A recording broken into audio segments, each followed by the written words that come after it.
A ideia de que as bruxas cultuam o diabo não nasceu na bruxaria, ela foi construída. E no vídeo de hoje, vamos falar um pouco sobre o diabo e a bruxaria.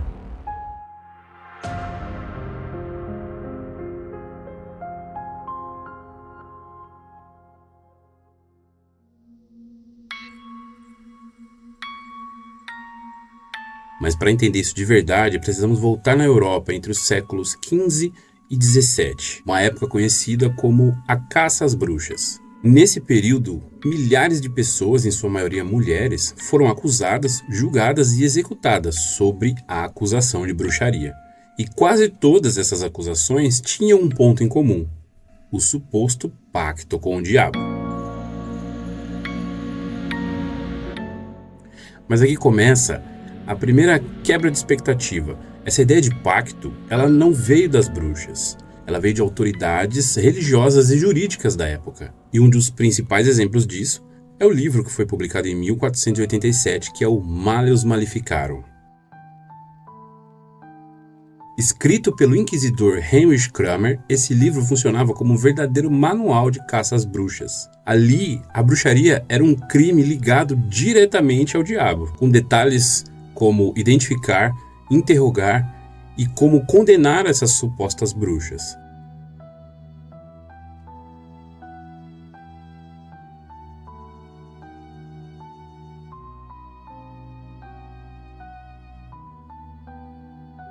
O problema é que muitas dessas provas eram obtidas através de tortura, ou seja, as próprias pessoas acusadas eram forçadas a confirmar histórias onde reforçavam essa narrativa. Então, quando você ouve falar que bruxas voavam, que faziam pactos ou participavam de rituais com o diabo, existe uma grande chance de que essas histórias tenham sido criadas nesse contexto.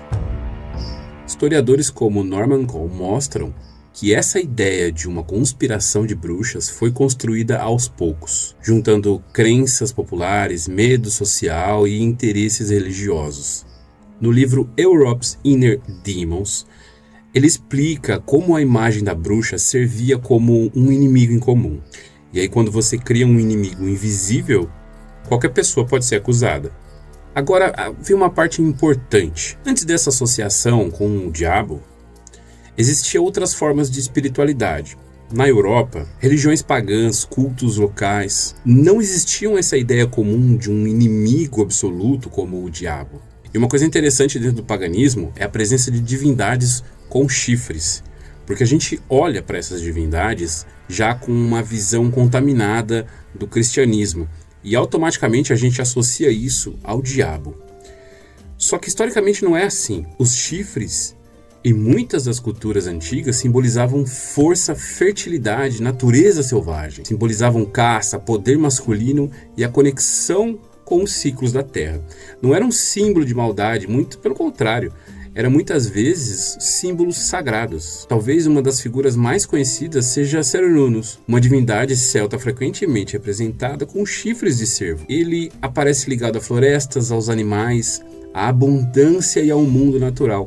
Não existe registro antigo dele sendo visto como maligno. Essa associação ela veio muito antes. Também existia a figura de Pan da tradição grega, que ele tinha pernas e chifres de bode, só que ele era ligado à música, ao instinto, aos bosques, à sexualidade natural da vida.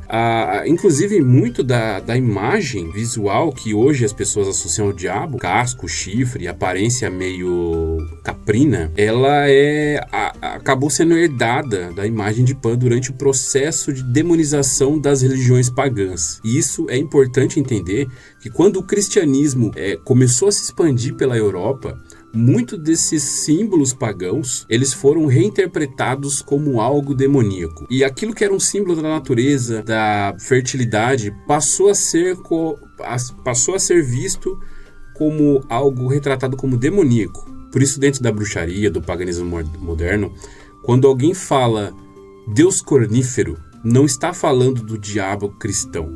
Ele está falando de uma força ligada à natureza bruta, de ciclos da vida, de instinto, de caça, de morte, de renascimento, uma representação natural e selvagem da existência. Mas com o avanço do cristianismo, essas imagens começaram a ser reinterpretadas. Os chifres viraram símbolo de algo demoníaco. A conexão com a natureza passou a ser vista como algo perigoso. E aos poucos, o que era sagrado para alguns povos passou a ser tratado como maligno. Durante os julgamentos, surgiram relatos de encontros conhecidos como Sabá das Bruxas. Nesses relatos, supostamente as bruxas se reuniam à noite para fazer esse ritual com o diabo. Mas aqui entra outro ponto importante. Pesquisadores modernos questionam seriamente se esses encontros aconteceram da forma como foram descritos. Muitos desses relatos vieram de interrogatórios sob tortura, ou seja, privação do sono, pressão psicológica extrema. Ou seja, eles não eram exatamente testemunhos confiáveis. Séculos depois, quando a bruxaria moderna começa a surgir, principalmente ali pelo século XX, essa ideia de diabo já não faz mais sentido dentro das práticas. Com nomes como Gerald Gardner, surge uma nova forma de entender a bruxaria. Na Wicca, por exemplo, não existe diabo. Existem os ciclos, existe o equilíbrio das forças, mas não um ser absoluto que represente o mal. E isso não é uma negação por conveniência. Ela é uma estrutura completamente diferente de pensamento. Mas, historicamente falando, bruxaria e diabo, essa ligação, ela não nasceu da prática das bruxas, mas sim da forma como elas foram perseguidas. É uma narrativa construída, reforçada pelo medo, religião e controle social. E quando você entende isso, a pergunta muda. Ela deixa de ser: por que as bruxas cultuam o diabo? Ela passa a ser: por que alguém precisou que elas cultuassem o diabo?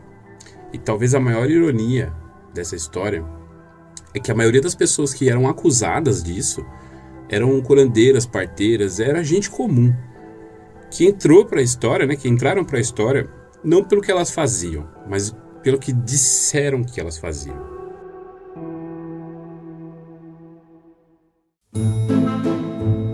Eu sou o Lutivinus, eu vou ficando por aqui. Espero que vocês tenham gostado desse vídeo. Por favor, se gostou, deixa seu like. Se não gostou, deixa seu like também. Vamos ajudar a crescer. Se inscreve no canal.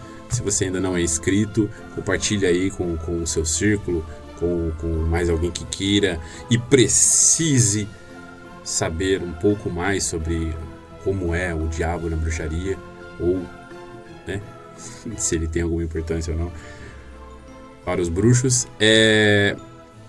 Quero aproveitar também para convidar vocês, dia 25 e 26 de julho, eu estarei como presença confirmada no Eslava Medieval, um evento que acontece em Jundiaí, São Paulo. Vou deixar na descrição do vídeo, então, o link para vocês acessarem mais informações sobre o evento.